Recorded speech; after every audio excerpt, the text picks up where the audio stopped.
بالماضي يبحث عن رفيق متحرر، صعب انه يوجده، يفضل المراوغه، يلعبها مع طرفه وترجع له بالماضي والحكم يقول خطا.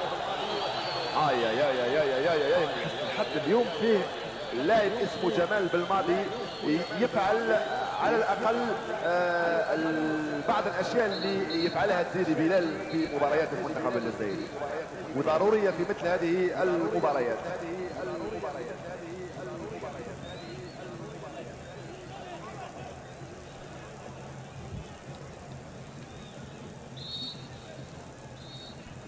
خطأ خطير جدا للمنتخب الجزائري، خاصة مع وجود جمال بالماضي وعلي بن عربية في تنفيذ الكرات الثابتة بعد مرور 34 دقيقة لعب التعادل دائما 0 مقابل 0.